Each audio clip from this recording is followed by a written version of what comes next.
Raj news. కొండా సురేఖను మంత్రి పదవి నుంచి తొలగించాలని బీఆర్ఎస్ మాజీ ఎమ్మెల్యే నాన్నపనేని నరేంద్ర డిమాండ్ చేశారు.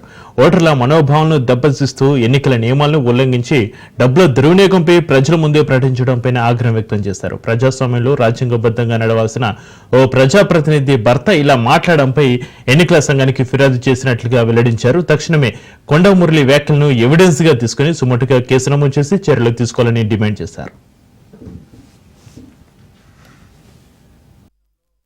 కాంగ్రెస్ ప్రభుత్వం వచ్చి 6 గ్యారంటీలు 420 హామీలతోటి ప్రజలను మోసం చేయడమే కాకుండా వీరి ఎన్నికలే మోసంతో జరిగినాయని సాక్షాత్తు రాష్ట్ర కేబినెట్ లో ఉన్నటువంటి కొండా సురేఖ భర్త కొండా మురళి 29 జూన్ నాడు వరంగల్ తూర్పు నియోజకవర్గంలోని ఆర్యవైశ్య సంఘం యొక్క సమావేశంలో పట్టణ సమావేశంలో బాహాటంగా బాజాప్తా తన యొక్క పైశాచికత్వాన్ని ప్రజలందరికీ తెలిసే విధంగా భయభ్రాంతులకు గురయ్యే విధంగా 70 కోట్ల రూపాయలు 16 ఎకరాల భూమి అమ్మి నేను ఖర్చు పెట్టినా అని చెప్పి ప్రగల్భాలు పలికాడు.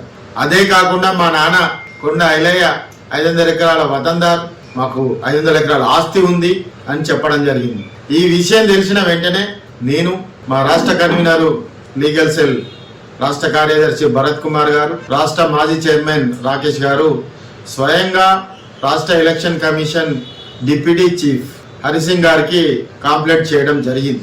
మేము ఒకటే అడుగుతున్నాం, ఇమీడియట్లీ కొండా సురేఖ క్యాబినెట్ నుంచి తీసివేయాలి, ఆమెను శాసనసభ్యురాలుగా ఎలక్షన్ కమిషన్ రద్దు చేయాలి.